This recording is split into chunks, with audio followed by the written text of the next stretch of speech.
And when you get stuck in life, this can manifest in different mental health disorders. When you do that, you actually just don't love yourself. Man, my feet is killing me. Create the environment that will attract the man. So hi, and you're welcome to Bona and Boma. I am Boma, and this day I am coming your way with the questions and answer segment. There were some questions we were not able to answer, and today we want to come your way with these questions. So I'm having my phone here, and I'll be going through my phone to get you one of the interesting questions right now. And we have a lot of questions on our phone actually, since we have not been active on our phone. And so this one is, I love this one. It's about marriage. And when it comes to marriage, what truly happens is a lot of sisters just want to know the mind or the heart of God concerning their marriage. So she says, hi Bona and Boma, I have been a follower of the Bona and Boma page for some time now, and I have heard about your marriage testimony, and I want you to tell me, how do I wait on God for marriage? Because I have prayed, I have done everything I can, I am prepared, but it seems that God is not heeding to my prayer, and it's taking long for my husband to come. Please tell me what to do, because right now I am giving up. Sister, I am truly sorry. When it comes this way, it gives you some form of desperation. You might not be desperate, but then there's that worringness that just dawns on you. It becomes so troubling, and it's like every day you wake up with that question mark about when will you also get married, and who is this person? Is God listening to me? Is God answering my prayer? So sister, I understand you. I am in the same soup as I speak to you right now, and I feel your pain. But there is one thing I just want you to know, which is the psychological aspects of worringness and anxiety. You see, when we worry, it doesn't just stop there. It proceeds with fear. And what you're going through right now is the fear and stress about wanting to control something you completely have no control over. Someone says that no one has ever lived the past and the future at the same time. The only time we've got to live is the present. But when you find yourself being concerned about the future, it means that you are availing yourself to a supernatural being that is very limited. And that is mostly the reason why people worry. Fear about when I will marry, what age I will marry, will I be able to give birth at a certain age, regarding the biological aspect of being a woman. Aside that, it also comes with the pressure from family, from friends, from social media, from even your own thoughts. As a mental health professional, if you come to me with fear and anxiety, I always just go with you with either emotional focus therapy or exposure therapy, right? And some of these can just be gotten through CBT, which we call the cognitive behavioral therapy, or maybe I can even do some therapies around cognitive restructuring. You see, what you're going through right now is the modeling and the programming around being a woman and then wanting to marry. And this programming comes with the intensity of a specific age. It comes with the betrayal of wanting to fit in a particular group of people, wanting to be valued based on something that society has created. So right now, your value isn't just based on you being a purposeful human being. It's not truly being based about you being a whole and a fully intelligent woman. Is now based on gender roles, on gender stereotyping, and also the fact that society wants you to be valued in a certain way. I'm sorry if I'm getting you wrong, if you are the one who wants to be in this kind of category, but it's normally a thin line as to what you truly want and what society has pushed down on you. So mostly what ladies would do is they go through this phase of wanting, of creating the void, of creating a hole in their life that has to be filled, but it's very far off from being able to feel it. So they live daily wanting something they can get. And the moment you get to this point, it almost becomes hard for you to enjoy your life. It's almost hard for you to build the life that you love on your own, because now you are depending on a far off happiness, of a far off completion of your life. And that is what we do not understand, and we fail to get it as time goes on, that no one completes you, they come to complement your life. And if you live every day of your life wanting something you can't have, that is completely out of your control, it means you begin to live little. You begin to bring down your existentiality purposes in life, because now it's more about how do I get to be fit in this category in the society. And that is what we term as social conformity, wanting to be part of a certain group or class of people to feel a certain way. Now, let me take you down the Maslow theory of needs, okay? So, according to the Abraham Maslow theory of needs, there are needs that human beings basically would have that will make us feel purposeful or functional. Now, these needs are in category, okay?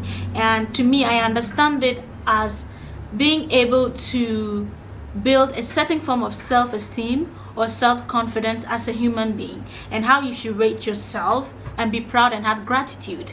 The third is a sense of belonging. Do you have family that love you? Right? Is there someone that you can depend on, whether father, mother, sister? Do you have a social support group? Or this could be church, this could be your high school or university group, right? So the sense of belonging just creates you that balance for you to exist in the society or in the environment that you find yourself. The fourth is self-esteem. Now, this is where the tricky part comes. You can have shelter, you can have food and security, you can have a sense of belonging, but if you lack self-esteem, you would not find it great to appreciate the three below the hierarchy.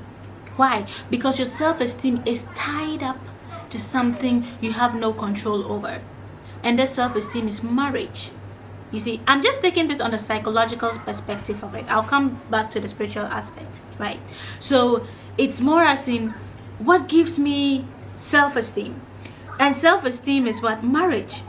So right now, you might lose confidence, you might lose self-esteem because you do not have a husband.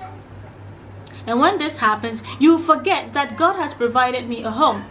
You will forget that God is giving me food. You will forget that you have a family and you have a church that loves you. You will forget that in all of these, it means that you are even just a step towards your self-actualization goal.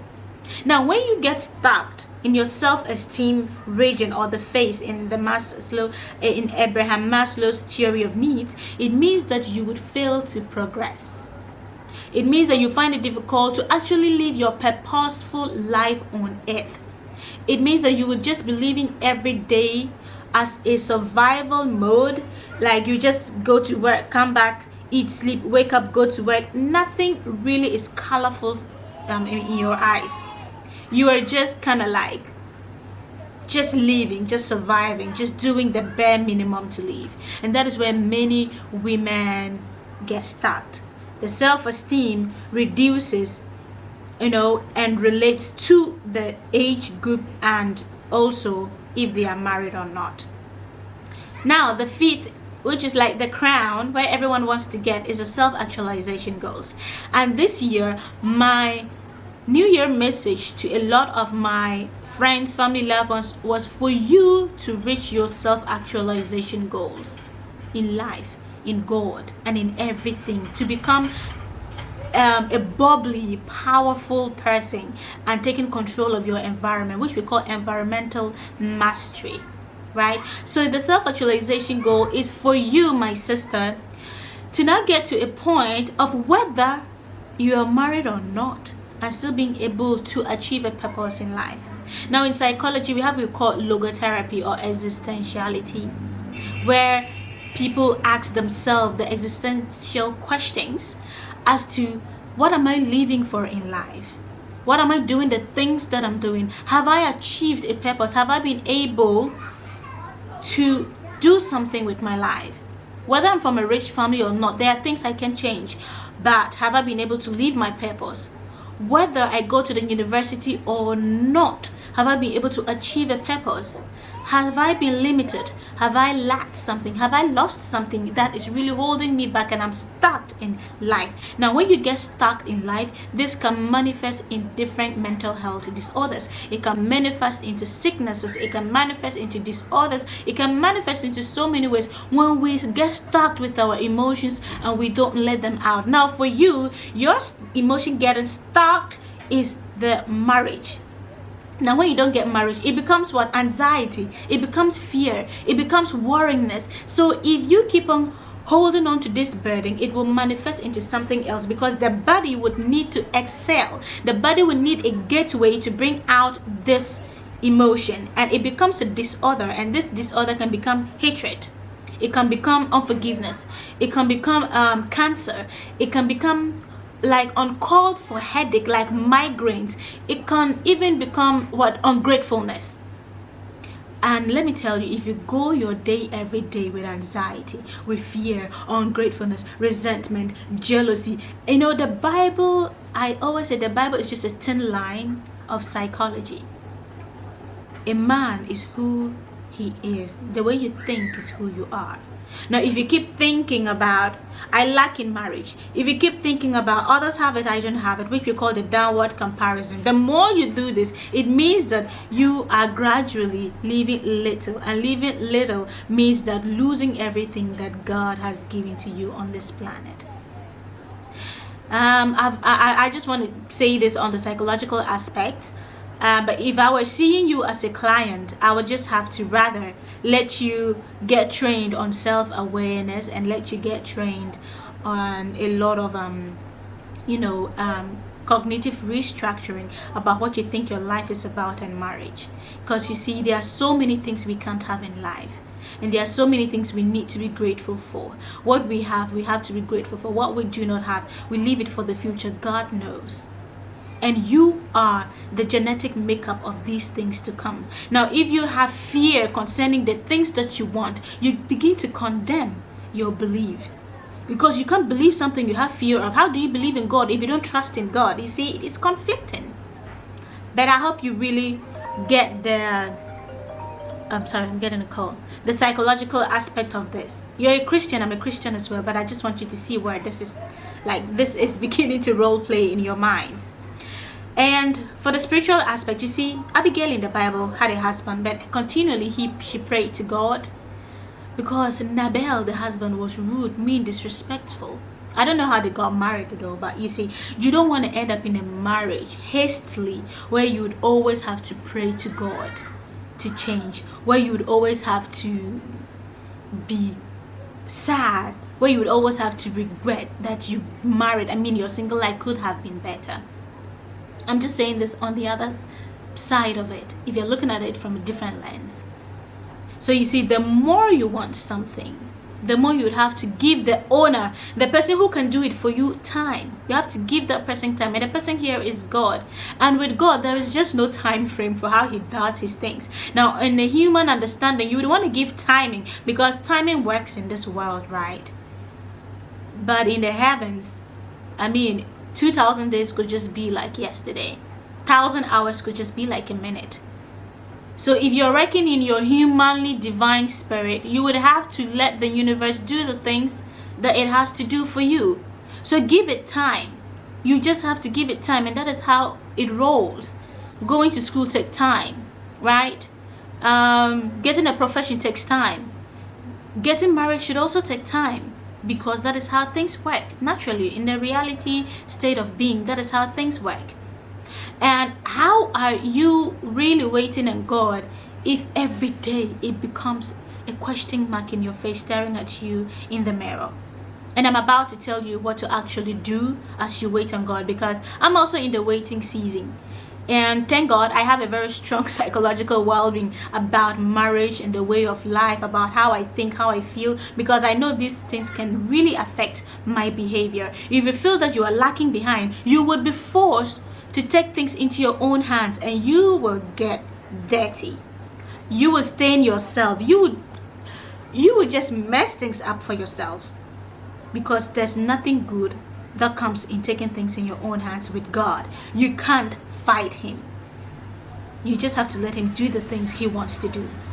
Now for me, I've just listed some things down, and these are: number one, work on your relationship with God. Like I said, how do you get angry with somebody you trust? I'm not saying you are angry, but I'm just like rephrasing things. How do you, in essence, have trust issues with the person you believe? Do you get where I come from? Work on your relationship with God. Like, you just have to know that he holds the key. And so you should not be so bothered. You should not be so worried. You should not be so sad that it gets a hold of your life, because time spent on worrying will never be gotten back. Right? It will not. So work on your relationship with God the more. I'm not saying that every time go to God with a marriage prayer. This is what we get wrong, because God earnestly do not want us to be worried like that. Now you might say, okay, if God is not happy about my lifestyle, why don't he just give me somebody? But the thing is, your husband is different. Your husband is unique. Your husband is going to come filled with grace and honor. Your husband is going to come into your life and respect you. So he is like taking his time to get to you. Number two is work on your relationship with yourself. Right? You would have to know that you have the power over your thoughts and your worrying. You would have to know that you have the autonomy over how you think, over how you see things. Like, in a way, if you think that you are lacking behind, this is going to be your feeling and your behavior. If you think that you are doing everything right and you are not still getting, it means that you are actually putting more pressure on yourself to become somebody you are not. So develop the life that you love on your own. How do I even show you this place? When I moved into this apartment, it was not alive. I gave it life because it is my space. It is my environment. I give life to things that is around me. I gave it life. I painted it myself. And we've painted our rooms. Everywhere we moved, we've always painted ourselves. I fixed in everything that will make me feel comfortable in my home, that I don't want to go anywhere. So I can live in my house 1 week and not step my foot anywhere, because I have everything here. I live the life I love. So create the life that you love for yourself, and do not be bored in your space, because your space is the second most environment you spend your life. Create your bed the way you want, that you wouldn't want to spend a day outside of your house. Create your living room in a space where you find it so entertaining. You see this? It's a Bluetooth speaker. If I want to get noisy, if I want to get loud, I just tune it very high and I'm dancing in my own space. Create the life you love. Third, you have to create a good relationship with others. This, I talk about communication, assertive communication. Are you outgoing? Are you alive? The few relationships or few friendships you have around you that are even male friends, are you giving an eye to those relationships? Are you modeling them into something that can really grow? I know you're a Christian, you might not like dates because some fanatics say dating is not right and blah blah blah. If you are not, I don't want to take you there. But you see, someone like you really needs good dates. You need men to take you out for you to see the spectrum of life.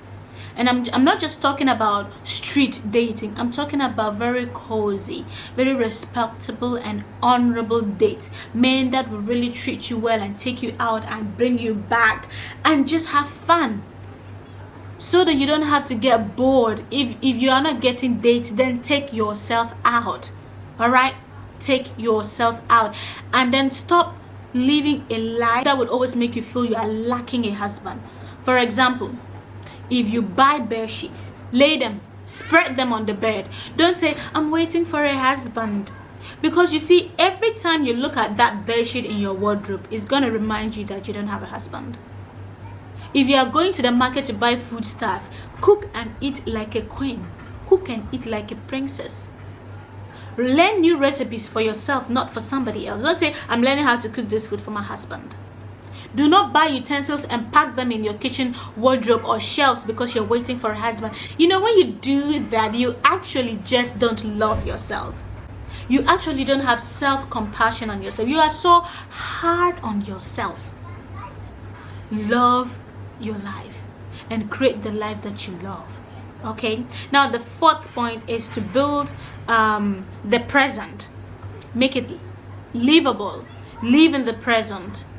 Become intentional or self-aware of the things that happen in your environment. Be grateful for the present. Be happy and be thankful for the present. It's the only thing you have actually as a human being that can create memories for the past and for the future. You would also have to look for signs of the men you have around you. Are they respecting you? Are they honoring you? Do they care for you? Do they call you? Do they love you? Now, if you feel that you are waiting on God and God is not really doing it, you will be forced to chase men. You will be forced to pursue men. But the thing is that actually there's no time frame from when one can get married if you have a purposeful life. Because you'll be so busy minding your business and then creating a legacy than just believing that you were created for a man. It's not done like that. It's not done like that in the psychological world. We don't believe that you were created for another human being. It doesn't work like that. We believe, psychology makes me believe that you are created for yourself and you have to live the highest and truest self to attain the life you want to live here on earth.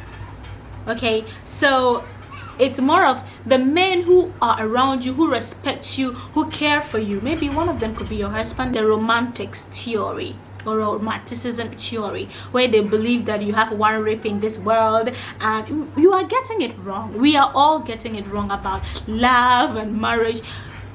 Do people go to school to learn how to love? Do people go to school to learn how to get married? No, because we believe that we can all just get it. That is wrong. You need to learn to love yourself. It has to come from within, and you create the environment that will attract the man.